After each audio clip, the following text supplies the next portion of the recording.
የከበረ ሰላምታችን በመላው ዓለም ሆናችሁ ቃል ስፖርት ዩቲዩብ ቻናላችንን ለምትከታተሉ አድማጮቻችን ሁሉ ይድረስ ብለናል። ከእናንተ ከሆነው ቃል ስፖርት ዩቲዩብ ቻናል ለዚህም ሰዓት መርጠን ያሰናዳላችሁን ስፖርታዊ ጥንቅሮች በቅደም ተከተል እያጋራናችሁ ቆይታ የምናደርግ ይሆናል። እስከ ፕሮግራማችን ፍጻሜ ቆዩ። ላይክ፣ ሰብስክራይብ፣ ሼር ማድረግ ዛሬም እንዳይረሳ። በሐሳብ መስጫ ሳጥናችን ላይ ግን የዛሬ ጨዋታዎች ውጤት በተመለከተ መልከታችሁን ጻፉልን። በተለይም ትልቆቹ ክለቦች በርከት ያሉ ጨዋታዎች በአውሮፓ ዙሪያም ሲከናወኑ ስለነበረ መልካታችሁን በዛ ዙሪያ ልታጋሩን ትችላላችሁ። እኛ በመረጃ ሰዓታችን እናስቀድመን በአህጉራችን አፍሪካ የአፍሪካ ዋንጫን የተመለከተና በጣም ለየት ያሉ መረጃዎችን ለእናንተ ውድ አድማጮቻችን እናደርሳለን። በአውሮፓ የመረጃ ሰዓታችን ተጠናቀው ውጤት እጃችን ላይ ደረሱ የአውሮፓ ትልቅ ክለቦችን የተመለከተ ዕለታዊ ጥንቅሮችን በዚህኛው የመረጃ ሰዓታችን ለእናንተ ውድ አድማጮቻችን እንደ ሁልጊዜው ይዘናል። በቅደም ተከተል የምናደርሳችሁ ይሆናል። በተወዳጁ የእንግሊዝ ፕሪሚየር ሊግ የመረጃ ሰዓታችን ታላላቆቹን የፕሪሚየር ሊግ ክለቦች የተመለከተ ወቅታዊና ዕለታዊ ጥንቅሮችን በስፋት እናነሳለን። በቢግ ሲክስ የፔፕ ጋርዲዮላውን ቡድን ማንቸስተር ሲቲ ቤት ሰፋ ያለ የቡድን ዜና ለሲቲዝኖች ይዘናል። የሲቲ ደጋፊዎች አብራችሁን ትቆያላችሁ። በቼልሲ በኩል ትንሽ ጨዋታ ብለውታል። የአርሰናልን ጨዋታ እንዴት ትንሽ እንደሆነ የእሳቸውን ማብራሪያ ነው የምናጋራችሁ። ይሄን ያሉት ሰው ሊያም ሮዘኒየር ናቸው። የዛሬው አነጋጋሪ ጉዳይ ነበረ። ከዛ ውጪ በቡድን ዜና ኤንዞ ፈርናንዴዝ፣ ፔድሮ ኔቶን የመሳሰሉ ተጫዋቾች እናነሳለን። በሻምፒዮኖቹ በሊቨርፑል የመረጃ ሰዓታችን ሊቨርፑል ወሳኝ ተጫዋቹን ለረጅም ጊዜ ከሜዳ አጥቶታል። ምናልባትም የዓለም ዋንጫ ላይ ሁላ ላይ ይገኝ ይችላል እየተባለ ነው። ከዚህ ጋር በተያያዘ ሊቨርፑሎች ምን አይነት እርምጃ በቀጣይ ሊወስዱ ይችላሉ? ስሎት ለፍሬድሪኮ ኬዛ፣ ዋታሩ ኤንዶ እንደዚሁም በዚህ ሳምንት ስለሚያደርጉት ኤፍኤ ካፕ ጨዋታ ያሉት ነገር አለ። ተጨማሪ መረጃ በሊቨርፑል በኩል ይዘናል። አብራችሁን ቆዩ። አርሰናል ወደ ቀጣዩ ዙር አልፏል። ማርቲኔሊም ሃትሪክ ሰርቷል። ልዩ ምሽት ነበረ ለአርሰናል። ከሜዳቸው ውጭ ያደረጉት ጨዋታ ነው። ሲመሩ ነበረ። ማዱኬ ፍጹም ቅጣት ምት የሳተበት። አሁንም አርሰናል የቆመ ኳስ አደገኛው የፕሪሚየር ሊግ ክለብ እንደሆነ የተመለከትንበት በጣም አስደናቂ ጨዋታ ነበረ። የተናፈቀው ሰው ተመልሷል። የናፈቅነውን ሰው ስላገኘን ደስታችን ወደር የለውም እያሉ ነው የአርሰናል ሰዎች። በጣም ለየት ያለ መረጃን በአርሰናል በኩል እናነሳለን። ከዛ ውጪ ስለ ቀጣዩ ተጋጣሚያቸው ቼልሲም የተመለከተ ልዩ ጥንቅር ይዘናል። የአርሰናልም ደጋፊዎች እንደ ሁልጊዜው ሀሳብ አስተያየታችሁን እያጋራችሁን አብራችሁን ቆዩ። ማንቸስተር ዩናይትድ ከብራይተን ኤንድ ሆቭ አልቢዮን የኤፍኤ ካፕ ሁለት የፕሪሚየር ሊግ ክለቦች እርስ በርስ ያደረጉት ሌላኛው ጨዋታ ነበረ። ከቶትንሃም እና አስቶን ቪላ፣ ኤቨርተን፣ ሰንደርላንድ እያልን በርካታ ጨዋታዎች ውስጥ አንደኛው ነበረ። ዳረን ፍሌቸር ዩናይትድ እንዲህ አይነት እድል ስለሰጠኝ በጣም አመሰግናለሁ ብሏል። ቀጣዩ ተሿሚም እየተጠበቀ እንደሆነ ይታወቃል።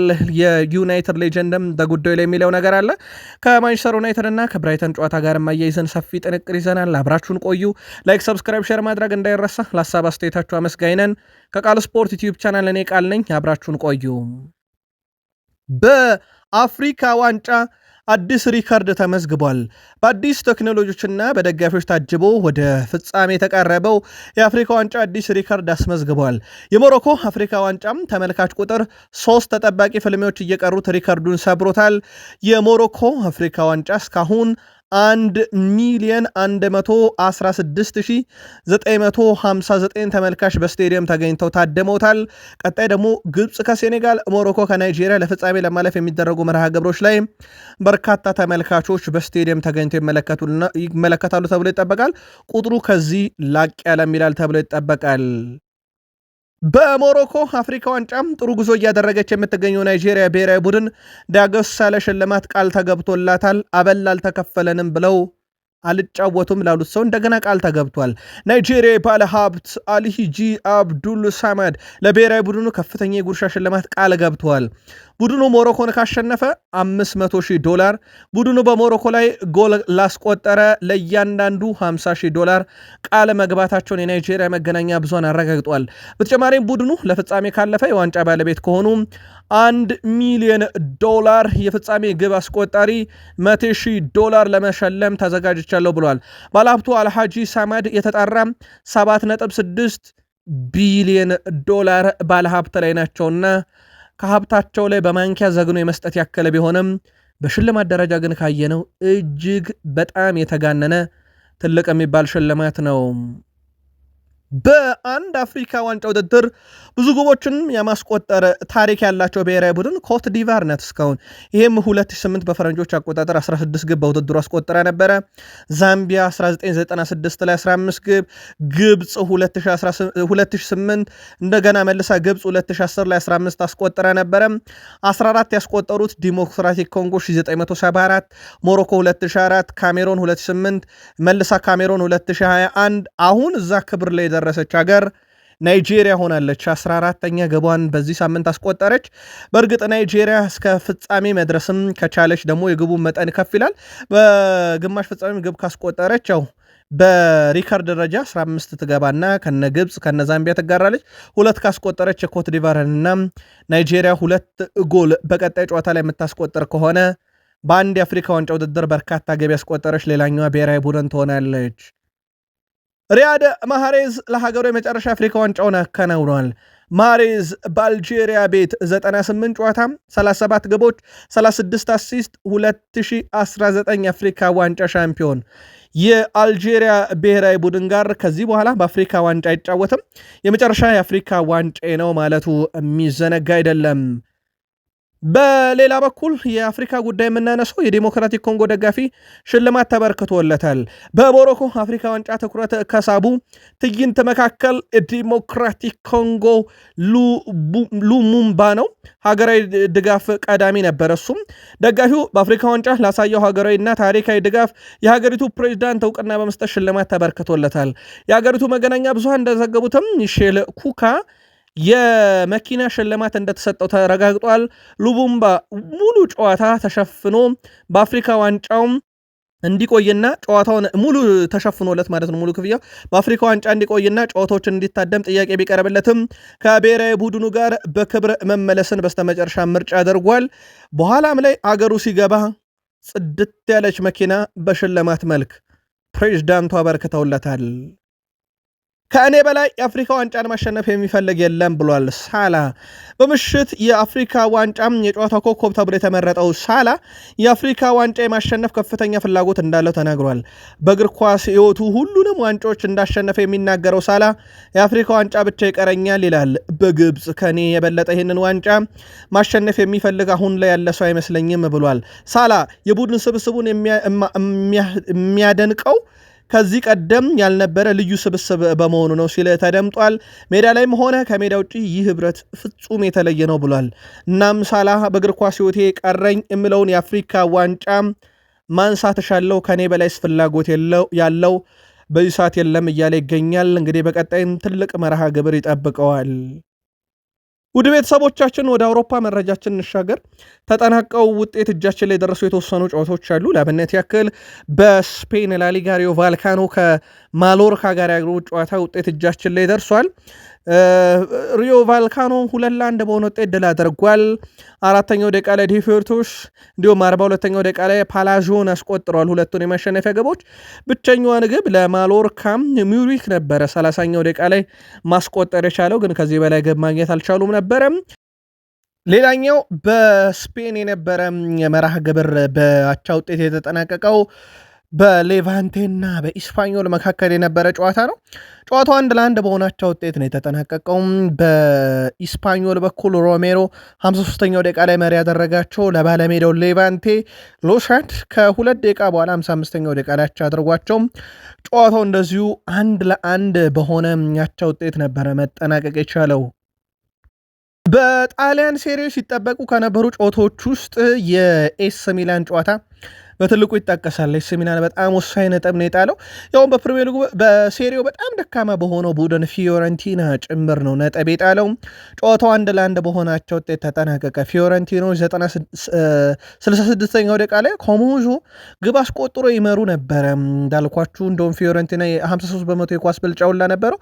በኋላም ላይ 9ኛው ደቂቃ ላይ ክሪስቶፈር ንኩንኩ ያቻነቷን ግብ አስቆጥሮ ጨዋታው 1-1 በሆናቸው ውጤት ተጠናቀቀ። 96ኛው ደቂቃ ላይ በፊዮረንቲና በኩል ባርቺያኒ ብረት መልሶበት እንጂ ኤሲ ሚላንም ሊሸነፍ ከጫፍ ደርሶ ነበር። እንዳጠቃላይ ጨዋታው 1-1 በሆነ ያቻ ውጤት መጠናቀቅ ችሏል። ሊሴን ከፓርማ ያገናኘ ጨዋታ እንግዳው ቡድን ፓርማ ነው ባለድል የሆነው። ለፓርማ ግቦቹን ቲያጎ ጋብርኤል የሊሴው ተጫዋች በራሱ መረብ ላይ 64ኛው ደቂቃ እና ፔሌግሪኖ 72ኛው ደቂቃ ላይ የፓርማን ሁለት የማሸነፊያ ግቦች ሲያስቆጥሩ ስቱሊች ብቸኛዋን የሊሴን ግብ አንደኛው ደቂቃ ላይ ያስቆጠረው። እንደ አጠቃላይ ስፔን ላሊጋ እና የጣሊያን ሴሪያ ሙሉ መርሃ ግብር ውጤቶችን በማለዳው መረጃችን አካተን የምናመጣ ይሆናል። በጀርመን ቡንደስሊጋ በርከት ያሉ ግቦችን የተመለከት ነው። በሁለቱም ጨዋታ ባየር ሙኒክ ወልቭስበርግን የረታበት እንዲሁም ቦሩሲያ ሞንቹግላድባ ኦግስቡርግን የረታበት ጨዋታ። በቦሩሲያ ሞንቹግላድባ እና በኦግስቡርግ መካከል በነበረው ጨዋታ ቦሩሲያ ሞንቹግላድባ 4-0 በሆነ ውጤት ነው ድል ማድረግ የቻለው። የቦሩሲያ ሞንቹግላድባ ግቦች 8ኛው ደቂቃ ላይ ሽኬሊ፣ 20ኛው ደቂቃ ላይ ዲክስ፣ 36ኛው እና 61ኛው ደቂቃ ላይ ታብኮቪች ከመረብ አሳርፈው ጨዋታውን 4-0 በሆነ ውጤት ነው ድል ማድረግ የቻሉት። በጣም ወሳኝ የተባለ ጨዋታ ነበረ። ይሄኛውም ጨዋታ ኦግስቡርግ በርከት ያሉ ግቦችን በጨዋታው ላይ አግኝቶበታል። ውድ ቤተሰቦቻችን በተወዳጁ የእንግሊዝ ፕሪሚየር ሊግ የመረጃ ሰዓታችን ላይ ትገኛላችሁ። ከፕሪሚየር ሊግ የመረጃ ሰዓታችን ጋር ላይክ፣ ሰብስክራይብ፣ ሼር እያደረጋችሁን በድጋሜ አብራችሁን ቆዩ ብለናል። በፕሪሚየር ሊግ ሲቲን እናስቀድም። ሲቲ ቤት አዲስ ፈራሚዎች ከቡድኑ ጋር በጥሩ ሁኔታ እየተዋሃዱ ያሉበትን ዓመት እያሳለፉ ነው ማለት ይቻላል። አንደኛው የአዲሱ ፈራሚ የአንቶኒዮ ሴሜኔ ነው። በእርግጥ የመጀመሪያ ግቡን የመጀመሪያ አሲስቱን ያበረከተ ከሰርጂዮ ኩናጌሮ በኋላ በአንድ ጨዋታ ላይ ሲሜኔ በአጠቃላይ ግን በዚህ ውድድር ዓመት ከበርንማውዝ ጋር ጨምሮ በሲዝኑ 22ኛ ጨዋታውን ያደረገው በሲቲ መለያ ሲያደርግ ከዛ 11 ግብና 4 አሲስት ያለው ድንቅ የሚባል የፊት መስመር ተጫዋች ሆኖ ተመልክተናል። ሲቲ በጣም ወሳኝ ተጫዋች እንዳስፈረመ ምንም ጥርጥር የለውም። ካስታወሳችሁ የመጀመሪያ ጨዋታ ሊቨርፑል ከበርንማውዝ ነበርና ሊቨርፑል ላይ ያስቆጠራቸው ግቦች እንዴት ክረምት ላይ በርንማውዝን አለቀቀም፣ እንዴት የአውሮፓ ክለቦች ሳይገዙት የሚያስብል ነበር። በስተመጨረሻም ሲቲ ጥር ላይ የግሉ እንዳደረገው ይታወቃል። ሌላኛው ሪያን ቼርኪ ነው። በክረምት የመጣ በጣም አስደናቂ ተጫዋች። በዚህ ውድድር ዓመት ለሲቲ 15 ጨዋታ ጀምሯል። 16 የግብ አስተዋጽኦ አለው። በዚህ ውድድር ዓመት ጥሩ መዋሃድ ያየንበት ተጫዋችም ሌላኛው ሪያን ቼርኪ ነው። በ30 ሚሊዮን ፓውንድ በላይ ባልበለጠ የዝውውር ሂሳብ እንዳመጡት ይታወቃል። ሌላኛው ታይጃኒ ራይንደርስ ነው። ይህም ተጫዋች ወደ ሲቲ ከመጣ በኋላ እንግዳ አልሆነም። በጣም ድንቅ የሚባል ጊዜን እያሳለፈ ነው። ታይጃኒ ራይንደርስ ለማንቸስተር ሲቲ ባለፉት 5 ጨዋታ ላይ 4 ግብ አለ። ውድ ቤተሰቦቻችን በ5 ጨዋታ ዌስትሃም ላይ፣ ኖቲንግሃም ፎረስት፣ ቼልሲ እና ኤክስትሪ ሲቲ ላይ ግብ አስቆጥሯል። ብራይተን ላይ ብቻ ነው ግብ ያላስቆጠረም። እናም ታይጃኒ ራይንደርስ የአማካኝ ስፍራ ተጫዋች ነው፣ ግን ለግብ በጣም የቀረበ በጣም አስደናቂ ጊዜን እያሳለፈ የሚገኝ ምናልባትም ኬቨን ደብሮይናን በአንድም በሁለትም ተጫዋችም ቢሆን ሲቲዎች ቀስ በቀስ እየተኩት የመጡ ይመስላል። በሚና ደረጃ ግን ኬቨን ደብሮይናን መተካት እጅግ በጣም አስቸጋሪ ነው። ጋርዲዮላ ግን አብዛኛውን ጥራት ያላቸው ተጫዋቾች ወደ ቡድኑ በማምጣት እያፈራረቁ እየተጠቀሙ ነው። ሪያን ቼርኪ፣ ታይጃኒ ራይንደርስ፣ አሁን ደግሞ ሴሜኔ ሌላኛው አካል እንደሆነ ይታወቃል። ትንሽ ጨዋታ ይጠብቀናል እያሉ ነው። ያውም የአርሰናልን ጨዋታ ነው። ውድ ቤተሰቦቻችን አዲሱ የቼልሲ ዋና አሰልጣኝ ሊያም ሮዘኔር ስራቸውን በድል ሲጀምሩ በቀጣይ ከሊጉ መሪ አርሰናል ጋር ተጠባቂ ጨዋታ እንዳለባቸው ይታወቃል። በካራባው ካፕ ከሳምንቱ ድል በኋላ አስተያየታቸውን የሰጡት አሰልጣኙ ጥሩ ጅማሩ አድርገናል ብለዋል። በቀጣዩ የቡድኑ የካራባው ካፕ ግማሽ ፍጻሜ ጨዋታ ከአርሰናል ጋር ሲያደርጉ ሮብ ትንሽ ጨዋታ ይጠብቀናል የሚል አስተያየት መስጠታቸው ግን ግርም ብሏቸዋል በርካቶችን። የግማሽ ፍጻሜ መርሃ ግብር የደርሶ መልስ ሲሆን ቼልሲ የመጀመሪያ ጨዋታውን በሜዳው ስታንፎርድ ብሪጅ ስቴዲየም እንደሚያደርግ ይታወቃል። ለመሆኑ እሳቸው ይሄን ሲሉ ቼልሲ በአርሰናል ላይ እንዴት ያለ ሪካርድ ነው ያለው የሚለውን በአርሰናል የመረጃ ሰዓት እንመለስበታለን። ኤንዞ ፈርናንዴዝ በዚህ ውድድር ዓመት በአጠቃላይ 11ኛ የጎል አስተዋጽኦ ነው ለቼልሲ ማበርከት የቻለው በዚህ ሳምንት በኤፍኤ ካፑ ላይ። ሌላኛው ኔቶ ነው። ኔቶም በዚህ ሳምንት ግብ እንዳስቆጠረ ይታወቃል። በዚህ ሲዝን 10 የጎል ተሳትፎ ላይ መድረስ የቻለበት ነው። እንደ አጠቃላይ ቼልሲ ቤት አሁን ሁለገብ ተጫዋቾች አሉት። ቡድኑ በዚህ ረገድ በጣም አስደናቂ የሚባል ነው። አሁን እሳቸው ይህንን ቡድን አሰባጥሮ የማስቀጠል ግዴታ ይጠበቅባቸዋል። ቼልሲው አዲሱ አሰልጣኝ ሊያም ሮዘኔር ምናልባት ጥሩ ነገር የተባለላቸውም በአጠቃላይ እየተገነባ ያለና በጣም ወጣት ቡድን የተረከቡትና ለእሳቸው ብዙም አይከብዳቸውም እየተባለ ነው። ግን እሳቸው ትንሽ ያሏት የአርሰናል ጨዋታ እንዳሏት ትንሽ ሆና ትጠብቃቸዋለች የሚለው በሳምንቱ አጋማሽ ይጠበቃል። የመርሳይዱ ክለብ ሊቨርፑል ተጫዋች ኮነር ብራድሊ በጉልበት ጉዳት ምክንያት ከውድድር ዓመቱ ውጭ ሆኗል። ማርቲኔሊ አልተጎዳህም ሰዓት ልገልብን ነው ብሎ የጎተተው ተጫዋች ከውድድር ዓመቱ ውጭ ሆኗል ማለት ነው። ሰሜን አየርላንዳዊ ኮነር ብራድሊ ከቀናት በፊት ከአርሰናል ጋር በነበረ የሊግ መርሃ ግብር ጉዳት አስተናግዶ ተቀይሮ መውጣቱ የሚታወስ ነው። የ2 ዓመቱ የክለቡ አካዳሚ ውጤት ኮነር ብራድሊ ዳግም በዘንድሮ የውድድር ዓመት በሊጉ እንደማንመለከተው ተረጋግጧል። ሊቨርፑል ከዚህ ቀደም አዲስ ፈራሚ አሌክሳንደር አይሳክ፣ ጆቫኒ ሊዮን በጉዳት ምክንያት ለረጅም ጊዜ ማጣታቸው ይታወቃል። የኮነር ብራድሊን አለመኖር ተከትሎ ጀሬሚ ፍሪፖንግ፣ ጆ ጎሜዝ እና ካልቨን ራምሴ ቦታውን ይሸፍናሉ ተብሎ ይጠበቃል። በእርግጥ ከዛ ጉዳት በኋላ ማርቲኔሊ በይፋ ወጥቶ ይቅርታ እንደጠየቀው አሰልጣኝ አርኔ ስሎት የሊቨርፑል አሰልጣኝ ማርቲኔሊ ቢያቅ አይጎትተውም ማለቱ፣ ማይከል አርቴታም በፍጹም አስቦበት አላረገም ማለቱና በኋላም ላይ እሱ ወጥቶ በይፋ ይቅርታ መጠየቁ ይታወቃል። አሁን ደግሞ የሕክምና ውጤቱ ከውድድር ዓመቱ ውጭ ያደርጎታል እየተባለ ነው። ከዚህ ጋር በተያዘ ውድ ቤተሰቦቻችን ሀገሩ ሰሜን አየርላንድ ለዓለም ዋንጫ እንኳን ብታልፍ የመጫወት ነገሩ በራሱ አጠራጣሪ ነው የሚሉ መረጃዎች በስፋት እየወጡ ይገኛሉ። አርኔ ስሎት ፍሬድሪኮ ኬዛን በተመለከተ ከ2 ቀናት በፊት አነጋግሬዋለሁ እና በቅርብ ሳምንት ውስጥ በእኔም እስከዛሬ ካደረገ የበለጠም ተጫውቷል፣ ነገር ግን በዚህ ጨዋታ ላይ ሊሳተፍ ከሚችሉ ተጫዋቾች አንዱ ነው ብለዋል። በኤፍኤ ካፑ አርኔ ስሎት ስለ ዋህታሪ እንደሆነ ተጠይቀው ነበረ። በሚቀጥሉ ጥቂት ቀናት ውስጥ ወደ ልምምድ ሊመለስ ይችላል ብዬ አስባለሁ፣ ነገር ግን ለ1 ወር ሙሉ ከጨዋታና ልምምድ ውጭ ሆኖ ቆይቷል ብለዋል። ምናልባት በጨዋታው ላይ የመገኘቱን ነገር በጣም ዝቅተኛ ለማለት የፈለጉ ይመስላል። በጨዋታው ላይም ከአርሰናል ጋር የነበረውን ስብስብ ታያላችሁ ብለዋል። ምናልባትም አንዳንድ ተቀያሪ ተጫዋች ታያላችሁ፣ ግን ሌሎች በኋላ በተጠባባቂ ወንበር ላይ ይሆናሉ። ስለዚህ ይሄ ነገር ካለፈው የውድድር ዘመን ከፕሌሞዝ ጋር ከነበረው ጨዋታ የተለየ ይሆናል። በጣም በጥንቃቄ የምናደርገው አይነት ጨዋታ ነው ሲሉ ተደምጠዋል።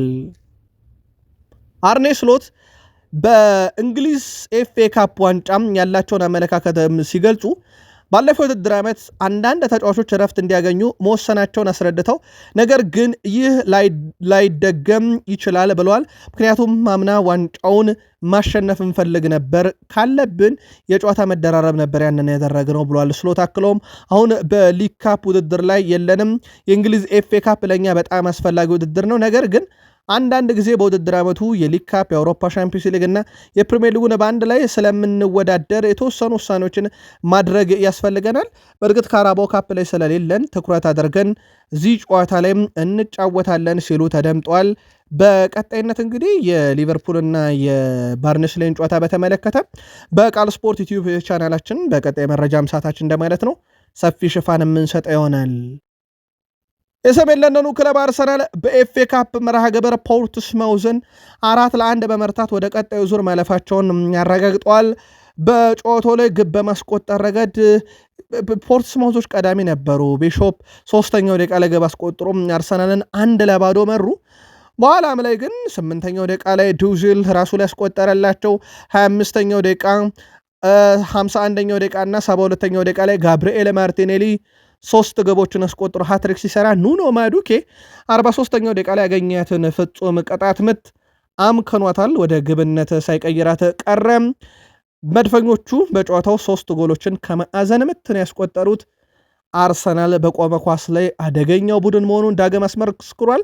ጋብርኤል ማርቲኔሊ በሁሉም ውድድር መድረኮች 9ኛ ጎሉን በማስቆጠር የቡድኑ ከፍተኛ ግብ አስቆጣሪ ሆኗል።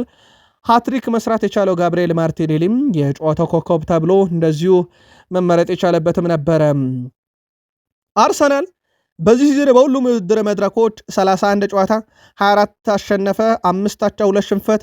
በፕሪሚየር ሊግ አንደኛ በ49 ነጥብ፣ በአውሮፓ ሻምፒዮንስ ሊግ በ18 ነጥብ አንደኛ፣ የካራባው ካፕ ግማሽ ፍጻሜ ተፋላሚ፣ 17 ክሊንሺት 66 አስቆጥረው 17 ብቻ የተቆጠረበት ቡድን ሆኖ እንደዚሁ በጣም አስደናቂ ጊዜን እያሳለፈ ይገኛል። አርሰናል እንዳልኳችሁ ከማዕዘን ምት ላብነት ያክል በዛሬው ጨዋታ ላይ 8 ኮርናዎችን ማግኘት የቻሉ ሲሆን 3ቱን ከማዕዘን ምትን ያስቆጠሯቸው። አርሰናል በዚህ ውድድር ዓመት ብቻ ለ3ኛ ጊዜ ነው 2 ሲደመር የማዕዘን ምቶችን በአንድ ጨዋታ ሲያስቆጥርና ስለዚህ አርሰናል ያገኛቸውን ኳሶች ወደ ማዕዘን ምት የመቀየር እድሉ በጣም ከፍተኛ ከመሆኑም በላይ በአንድ ጨዋታ 3 ጊዜ ከ2 በላይ ማዕዘን ምቶችን አስቆጥሯል። ዛሬም 3ቱን በዛ መንገድ እንዳስቆጠረ ይታወቃል። በጨዋታው ሃትሪክ የሰራው ጋብሪኤል ማርቲኔሊ የጨዋታው ኮከብ ተባለ። በነገራችን ላይ ማርቲኔሊ ለአርሰናል ለመጀመሪያ ጊዜ ነው እንደዚሁ ሃትሪክ መስራት እየቻለው። በአጠቃላይ ማርቲኔሊ በጨዋታው ላይ 3 ጎሎችን ያስቆጠረ፣ 1 ኳስ ብረት መለሰበት፣ 30 ኳስ ነካ፣ 7 ኳሶችን በተቃራኒ ሳጥን ወይም በፖርትስማውዝ ሳጥን ውስጥ የነካው፣ ከ4 አየር ላይ ኳስ 3 አሸንፎ ነው እንደ አጠቃላይ ሃትሪክ የሰራው። አሁን በሁሉም ውድድሮች ላይ ማርቲኔሊ 9 ግብ አለው። ሳካ 7፣ ዮኬሬሽ 7፣ ትሮሳርድ 7፣ ማይኬል ሜሪኖ 5፣ ኤብሬቼ ኢዜ 5፣ ዴክላን ራይስ እና ጋብርኤል ማጋሌሽ 4 አላቸው። ስለዚህ ቀዳሚ ሰው ሆኖ ካናት የሚገኘውም ተጫዋች እንዲሁ ጋብርኤል ማርቲኔሊ ነው። ካይ ሃቨርዝ ናፍቆን ነበር ብለዋል። አሁን ለቼልሲም ጨዋታ እየተዘጋጀው ነው ያሉት ማይከል አርቴታ ሐሳባቸውን ሲያጋሩ ጨዋታውን በፈለጉት መንገድ አለመጀመራቸውን ተናግረዋል። በመጀመሪያዎቹ ደቂቃ ግብ ማስተናገዳቸውን ተከትሎ አሰልጣኙ ተስፋ ሰጥተናቸው ነበር ሲሉ ተደምጧል። በጨዋታው ከረጅም ጊዜ ጉዳት በኋላ ስለተመለሰው ካይ ሃቨርዝም ሲናገሩ ሲጫወት መመልከት ያዝናናል፣ ናፍቆን ነበር ብለዋል። አሰልጣኝ ማይከል አርቴታ በመጨረሻም ከነገ ጀምሮ ለቼልሲ ጨዋታ ዝግጅት እንጀምራለን ሲሉ ተደምጠዋል። የ16 ዓመቱ ማርሊን ሳለሞን የአርሰናል አካዳሚ ውጤት በኤፍኤ ካፕ ተቀይሮ በመግባት በታሪክ ኤፍኤ ካፕ ጨዋታ ለአርሰናል የተጫወተ በዕድሜ ትንሹ ተጫዋች ሆኗል። በጣም አስደናቂ ታሪክ ነው ለተጫዋቹ የተፈጠረለት። ይህም ተጫዋች በቀጣይም እንግዲህ በአርሰናል እንደዚህ አይነት እድሎችን እያገኘ ይቀጥላል ተብሎ ይታሰባል። ሌላው ግን በአርሰናል መረጃ እንመለስበታለን ስላልናቸው አንድ ጉዳይ እንመለስ። ማይክል አርቴታ ስለ አርሰናል ጨዋታ፣ ስለ ቼልሲ ጨዋታ ሲባሉ መጀመሪያ ወደ ቤታችን እንመለስና ከነገ ጀምሮ እንዘጋጅበታለን አሉ። ሌላ ግን እሳቸውን ሀሳብ ተንተርሰን የቼልሲ አሰልጣኝ ሊያም ሮሰኒየር ትንሽ ጨዋታ ይጠብቀናል ብለው ነበር የአርሰናልን ጨዋታ። አርሰናል በቼልሲ ሜዳ ብሪጅ ከተሸነፈ ብዙ ጨዋታዎች ተቆጥረዋል። አሁን ይሄንን የመቀየር ግዴታ ነው ያለባቸው እሳቸው። በአጠቃላይ ውድ ቤተሰቦቻችን የሁለቱን ክለቦች የስታንፎርድ ብሪጅ የመጨረሻ 7 ጨዋታ ብንመለከት 4 ያቸውጡ 3 ጊዜ አርሰናል ድል አደረጋቸው። ስለዚህ እዚህ ሜዳ ላይም ቢሆን አርሰናልን ማሸነፍ በጣም የሚቸግረው ቡድን ነው። ትንሽ ያሉት ጨዋታ እንዴት ትንሽ እንደሚሆንላቸው በሳምንቱ አጋማሽ እናያለን። ማንቸስተር ዩናይትድ ከኤፍኤ ካፕ ተሰናብቷል። በሜዳውና በደጋፊ ፊት በኦልድ ትራፎርድ የነበረውን ጨዋታ በብራይተን ኤንድ ሆቭ አልቢየን 2-1 በሆነ ውጤት ተሸንፎ ነው ከውድድሩ ውጪ ሆነው። ግብ በማስቆጠር ረገድ ብራይተኖች 2-0 ጨዋታውንም እስከ መምራት የደረሱበት ነበረ። ገና በ12ኛው ደቂቃ ላይ ግሩድ 64ኛው ደቂቃ ላይ የቀድሞ ተጫዋቻቸው ዳኒ ዌልቤክ ግብ አስቆጥሮ 2-0 ይመሩ ነበር። በኋላም ላይ 85ኛው ደቂቃ ላይ ቤንያሚን ሼሽኮ ከብሩኖ ፈርናንዴዝ ያገኛትን ኳስ አስቆጥሮ ዩናይትድን ወደ ጨዋታ ላይ መመለስ ሙከራ አድርጎ ነበረ። 2-1 ሆነ ጨዋታው። በኋላም ላይ ግን ተቀይሮ ገብቶ ሰሞኑን በጣም አስደናቂ ብቃቱን ሲያሳይ የነበረው ሼይ ሊሴ 87ኛው ደቂቃ ላይ ቢጫ ካርድ አየ። 89ኛው ደቂቃ ላይ ከዳኛው ጋር በገባው አገባ ሌላ ቢጫ ካርድ ደገሙትና በቀይ ካርድ ወጣ። በጨዋታው ዩናይትድ እንደ አጠቃላይ ያዩት የቢጫ ካርድ ብዛትም 4 ሆኗል። 1 ቀይ ካርድ በድምሩ እንደማለት ነው። በብራይተን በኩል 1 ቢጫ ካርድ ነው በጨዋታውም ላይ ተመለከቱት። ዩናይትድ በብራይተን 2-1 ውጤት ተሸንፎ ከውድድሩ ተሰናብቷል። በጨዋታው ላይ ዩናይትድ 60% ኳስ ቁጥጥር፣ ብራይተን 40%። ዩናይትድ እንደ አጠቃላይ 6 የማዕዘን ምት፣ ብራይተን 1። ዩናይትድ 18 ሙከራ፣ ብራይተን 13። ዩናይትድ 7 ኢላማውን የጠበቀ ሙከራ፣ ብራይተን 4 ሞክረው ነው ዩናይትድ ከ7 ኢላማውን የጠበቀ 1 ኳስ ብቻ አግኝቶ የተሸነፈው። እንደ አጠቃላይ በግብ ጠባቂ እንኳን ደረጃ ብናይ የብራይተኑ ግብ ጠባቂ 6 ኳስ መልሷል፣ የዩናይትዱ 1። በታክል ደረጃ ዩናይትድ 23 ታክል፣ ብራይተን 21። በኳስ መቀባበል ሂደት ብናይ ዩናይትድ 525 ኳስ፣ ብራይተን ኦልሞስት ወደ ግማሽ የቀረበ ነው 300 አካባቢ። የኳስ የማቀበል ስኬትም የዩናይትድ 85% ነበር፣ ብራይተን 80%። አጠቃላይ በጨዋታው ላይም የነበረው ብልጫ በዩናይትድ በኩል በጣም የተሻለ ነበረ። ግን ያንን የነበራቸውን አይነት ብልጫ በጨዋታው ላይ ወደ ውጤት መቀየር ያልቻለው የዳረን ፍሌቸሩ ማንቸስተር ዩናይትድ በብራይተን 2-1 ተሸንፎ ከውድድር ወጥቷል። ዩናይትዳውያን ግን እንደ አጠቃላይ በወቅታዊ ሁኔታ መልካታችሁን ብታጋሩን ደስ ይለናል። በራሴ እምነት አለ ብሏል ዳረን ፍሌቸር። የማንቸስተር ዩናይትድ ጊዜያዊ አሰልጣኝነትን እየመራ የሚገኘው የቀድሞ ተጫዋች ዳረን ፍሌቸር ኃላፊነቱ ያልተጠበቀ ብሎታል። 2 ጨዋታ እንደመራ ኃላፊነት ሲሰጠኝ ተገርሜያለሁ ሲል የነበረው አሰልጣኙ ማሳካት እንደምችል በራሴ ተማመን ነበር ብሏል። ዳረን ፍሌቸር በአሰልጣኝነት ሙያው ልምድ መቅሰሙን ሲናገር ያለፉትን 5 ዓመታት ከጥሩ አሰልጣኞች ጋር ተምሬያለሁ ሲል ተደምጧል። ዳረን ፍሌቸር በኃላፊነት ደረጃ 2 ጨዋታዎችን እንደመራ ስለተሾምኩኝ በጣም አድርጌ አመሰግናለሁ ብሏል። በቀጣይ ግን እሱም በዩናይትድ ቤት ይቀጥላል ተብሎ አይታሰብም። ያለው የቡድን ውጤት ያንን የሚያሳይ አይደለም የዳረን ፍሌቸርን ቆይታ። ከዚህ ጋር በተያያዘም የቀድሞ የማንቸስተር ዩናይትድ ሌጀንድ ሩበን አሞሪም ስለተሰናባቹና ስለ ሀገሩ ልጅ ሩበን አሞሪም ሲናገር ክርስቲያኖ ሮናልዶ የቻለውን ሁሉ አድርጓል፣ ከዚህ በላይ ብዙ ተአምር መፍጠር አይችልም ሲል ተደምጧል። ሩበን አሞሪም ወጥቶ ዩናይትድ በማን ተይዞ ወደ መስመሩ ይመለሳል? በማለዳው ጥንቅር ተጨማሪ መረጃ ይዘን እንምጣ። አሁን አበቃን።